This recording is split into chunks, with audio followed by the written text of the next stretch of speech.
Spoilers ahead. Watch out, and take care. The movie begins in the busy city of Osaka, Japan.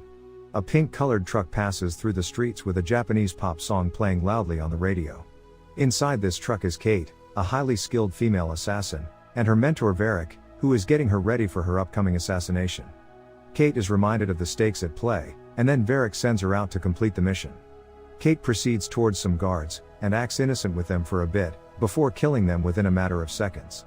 After this, she gets into position on top of a roof, to land a shot at her target, a man named Kentaro.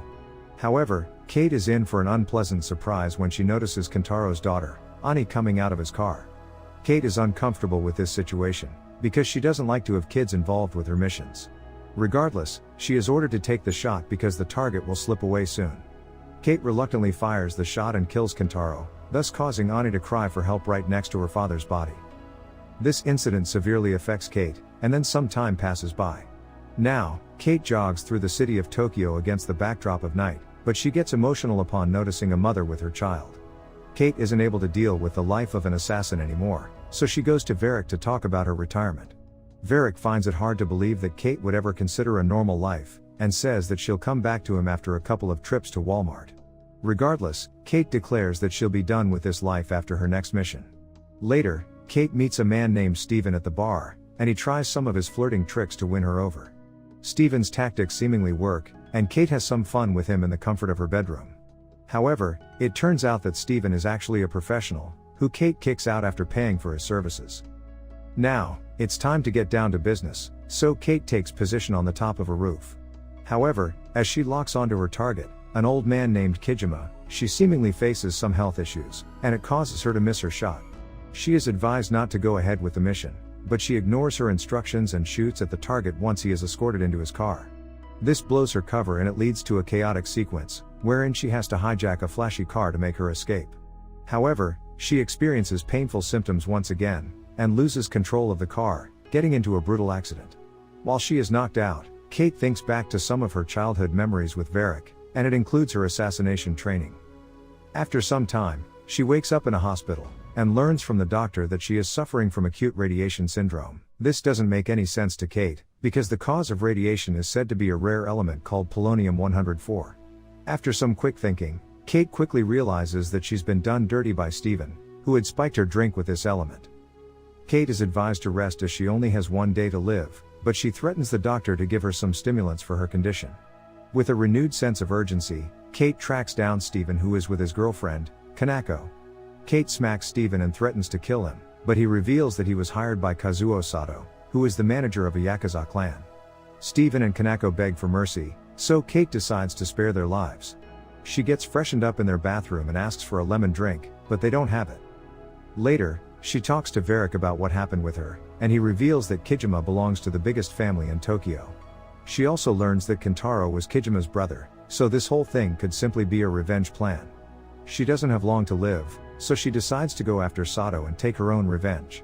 Varric reveals that Sato's men like to hang out at the Black Lizard Club, so Kate gets to work immediately. At the club, Sato and his men discuss the recent attack on Kijima over a splendid performance, but then Kate arrives and kills one of the men. She threatens Sato, and demands to know why he had her poisoned. However, Sato simply says that he was following orders from a higher person, so she shoots him down and threatens his other companion. The Yakuza guards show up, and it leads to a hectic fight scene, wherein Kate brutally kills all of them by using guns and knives.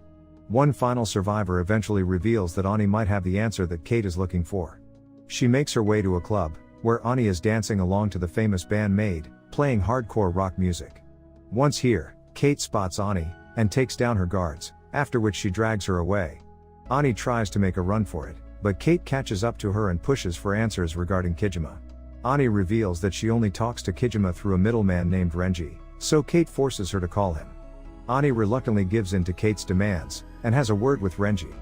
That's when Kate takes over the phone, and tells Renji that if Kijima wants to see Ani, then he'll have to meet her at the center of the Murakawa marketplace in 1 hour. Ani remains uncertain whether her uncle Kijima will come save her, but Kate takes her away regardless. Now, Renji calls upon all his goons to help get Ani back, because he can't afford to let Kijima know about this kidnapping. He particularly confides in his right-hand man Shinzo, telling him that Ani needs to be taken care of. Now, Kate's condition grows worse and it makes Ani feel disgusted. Regardless, Kate takes Ani into a bathroom and locks her inside, giving herself a haircut.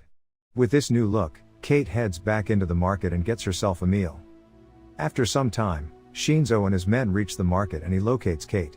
This leads to a confrontation, wherein Kate threatens to leave Ani alone to die if she doesn't see Kijima soon. As expected, an intense and deadly battle sequence begins, wherein Kate uses her skills to shoot all the assassins sent after her. She manages to avoid getting killed, but her condition grows worse with each passing second. In the middle of this confusion, Ani has managed to break out of the bathroom, and she coincidentally runs into Shinzo. However, Shinzo reveals his true colors, and points his gun at Ani. Confused, Ani asks why Shinzo is betraying her, but he responds by calling her a half-race girl. Luckily, Kate drops by and kills everyone before Shinzo can carry out the hit. Ani is of no use to Kate as of now, so she decides to leave her alone.